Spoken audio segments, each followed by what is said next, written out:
बैठा। यह वो मूर्ति है ना जेकर चोरी के इल्जाम से बचे खातिर तू भागता रहा। का सोचता रहा कि मूर्ति हमरा पास कैसे आई? अरे ये तो भगवान हवे। काल तोरा पास रहले, फिर राधा के पास, और अब हमरा पास। तहरा पैसा के जरूरत रहे हमरा मूर्ति के और राधा के अपन प्यार के बचावे के, और उहे कैलस। कन्हैया, राधा तोहरा से बहुत प्यार करेली।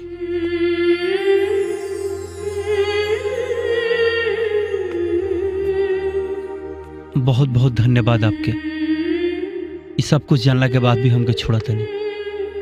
ये एहसान हम जिंदगी भर ना भूले, जिंदगी भर।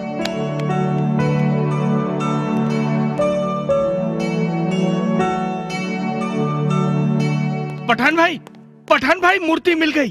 तेज प्रताप मूर्ति लेकर थाने जा रहा है। भाईजान, मूर्ति थाने नहीं पहुंचेगी।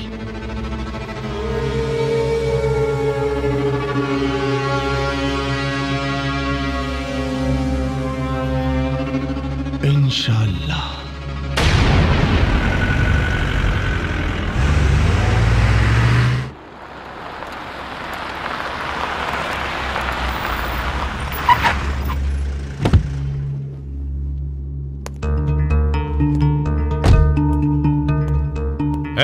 जी साहब। ये रास्ता काहे बंद कैले बड़े?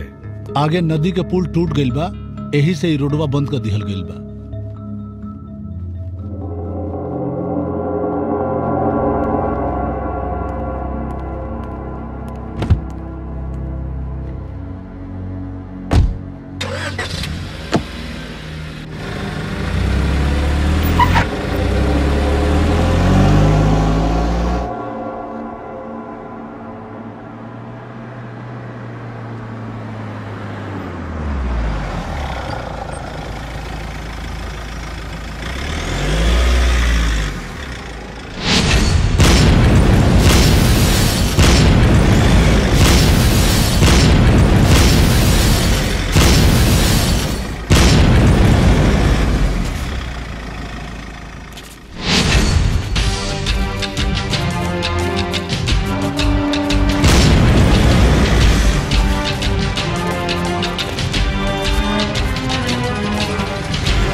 ओए अब सब्र नहीं बचा इंतजार के लिए, मुद्दे तो तड़पाओ इस बुत के दीदार के लिए। ओए पठान का अरमान किसी नामर्द का माशूक का नहीं होए, जिसे कोई भी गैर रुखसत करके ले जाए। इंस्पेक्टर, पठान भाई को मूर्ति दे दो। ताड़ाताड़ी जल्दी कर, मूर्ति पठान ताकत है। अबे सुनाई नहीं पड़ रहा है? और देख क्या रहा बे? मैं ये देख रहा हूं कि तुम लोग अपने फायदे के लिए भारत माता का ही नहीं अपनी मां का भी सौदा कर सकते हो। ए पठान, तू क्या समझता है कि ये चंद गद्दारों को अपनी मुट्ठी में लेके पूरे हिंदुस्तान को अपनी मुट्ठी में ले लिया है? ओए मुट्ठी में नहीं ओए, तुम्हारा पूरा हिंदुस्तान हमारे तलवे के नीचे रहती। ओए कड़ा कड़ा हमारा सूरत का देख रही तुम। मूर्ति निकाल के ला, ओए निकाल के ला मूर्ति।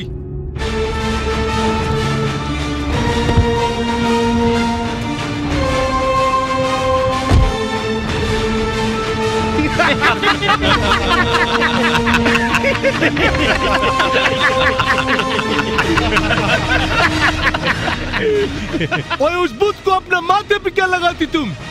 हमारा तलवे के नीचे रख। ऐ सुअर के औलाद,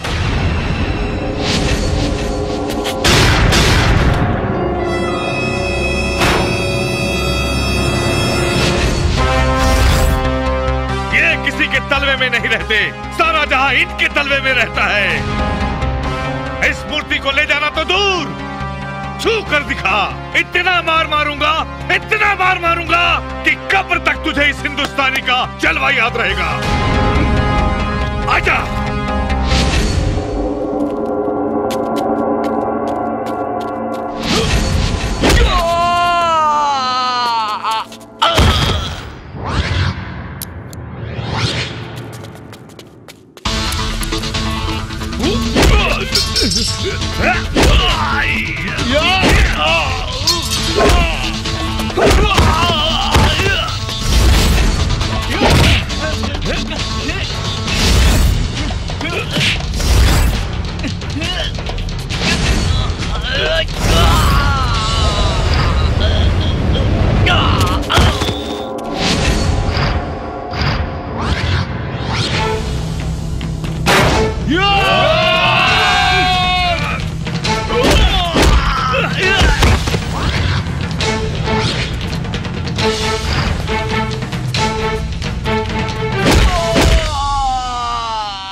उछल कूद अच्छा कर ले बड़े। चल मूर्ति दे।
खबीज का औलाद देखती क्या है? फायर करो, गोली चलाओ उधर। पठान भाई वो और तुम पुलिस वाला हो कि पुलिस वाले पे गोली नहीं चलाएगी, हम चलाएगी। हम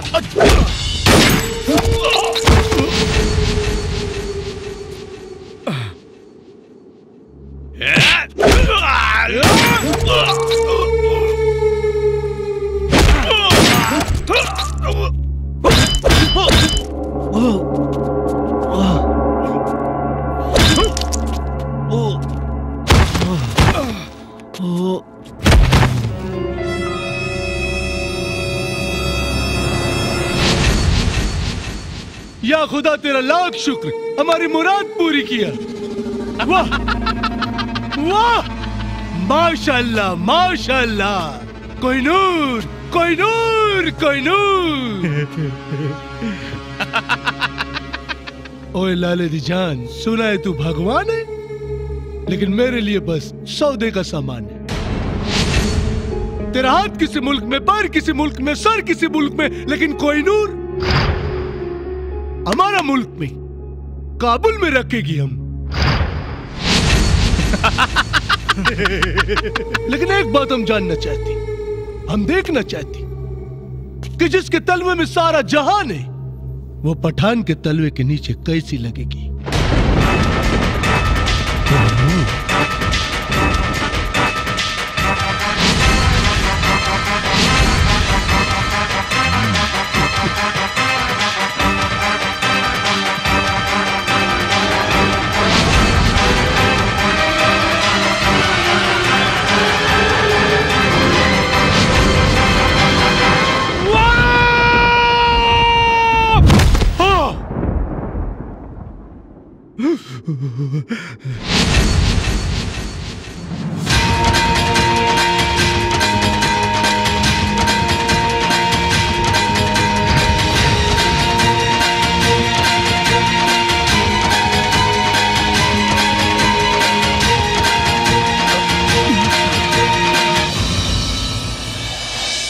जय श्री कृष्ण।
हमको माफ कर दे, हमको माफ कर दे।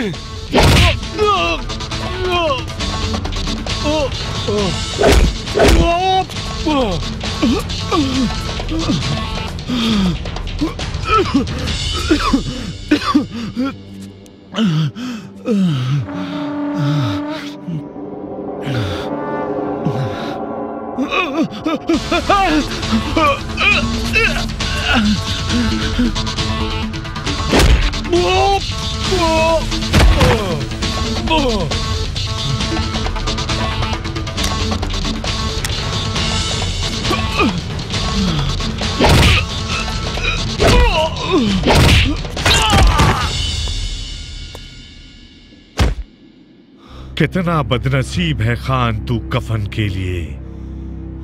2 गज जमीन ना मिली तुझे अपने मुल्क में दफन के लिए। अलविदा।